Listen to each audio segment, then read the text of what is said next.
The dynamics of the narcissist's shared fantasy resemble very much certain types of psychotherapies, certain treatment modalities. In a way, the shared therapy is both a traumatizing experience and a therapeutic one. The narcissist's intimate partners undergo tremendous change, torsion, transformation, and, to some extent, personal growth and development. The narcissist does not mean, of course, to act as a therapist.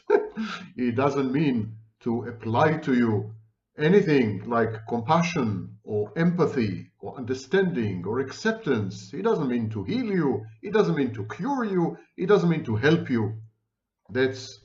All these are ulterior motives alien to the narcissist. But the shared fantasy is structured in a way that, again, as I said, it replicates very important dynamics in therapy. And the reason the shared fantasy resembles therapy to that extent is because it is founded on the relationship between a child and a mother. You are the mother, the narcissist is the child. And a mother-child experience, a mother-child liaison, a mother-child dyad is at the core of most schools of psychotherapy. The mother-child experience, or at least the parent-child experience, is replicated, sometimes intentionally and knowingly, in the therapeutic session, in therapy. In therapy, the therapist acts as a parental figure. Therapists like Shandor Ferenczi, for example, did it on purpose, acted as a parent on purpose. Others were more reserved. They were not quite sure it's a good idea. And a notable example is Sigmund Freud, who has had a very bad relationship with his father.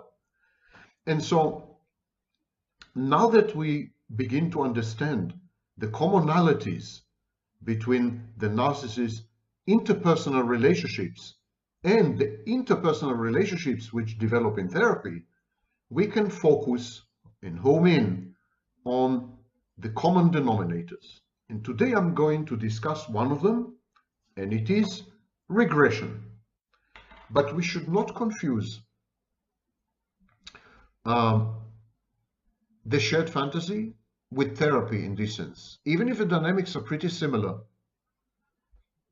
the intentions of the narcissist, unconscious as they may be, the motivations of the narcissist, hidden from himself as they may be, the narcissist self-deceives, but still, this is not a good setting. The shared fantasy is a malevolent, malicious theater of the absurd, where the intimate partner is driven to regress so that it can fulfill a role in the reenactment of the narcissist's early childhood.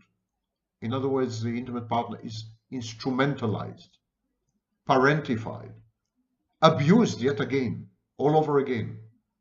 This is not therapy. Yes, the intimate partner is regressed, the narcissist is regressed as well. In order for the intimate partner to become the narcissist's mother, he needs to regress. Regression is a key feature, critical feature of the shared fantasy. But there are therefore three types.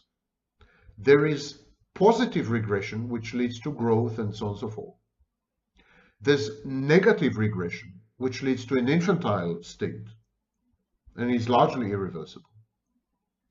And there is a instrumentalized regression, which is used in order to foster addiction and dependency and to assert control over another person.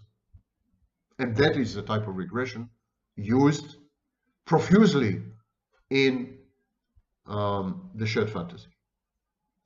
As to concepts like post-traumatic growth and positive disintegration, they do involve, to some extent, regression, but they have nothing to do with regression as a goal in itself.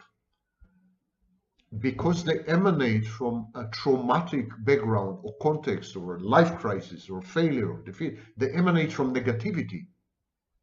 They are much closer, ironically, to the shared fantasy than to regression at the service of the self, which is about creativity, or benign regression, or even malignant regression in Baylin's work. The intimate partner is disintegrated in the shared fantasy. It's taken apart, it's broken. The damage is huge. But it is true that the intimate partner gains the potential and the possibility and the opportunity for positive reintegration. So, positive disintegration does not exist in the shared fantasy. It's negative disintegration. But it could lead to positive reintegration in the healing aftermath after narcissistic abuse. And during this healing phase after narcissistic abuse, the regression induced in the intimate partner by the narcissist can be leveraged therapeutically in order to create separation individuation and to say a final goodbye to the narcissist. Let me explain this, because this is a very crucial insight in a therapeutic technique. The narcissist regresses the intimate partner. So now she's a child, an infant. And the narcissist does horrible things to this infant, abuses the infant cruelly, sadistically, tortures, torments the infant. It's horrible. But then it's over. The relationship is over. The narcissist has discarded this infant, this intimate partner.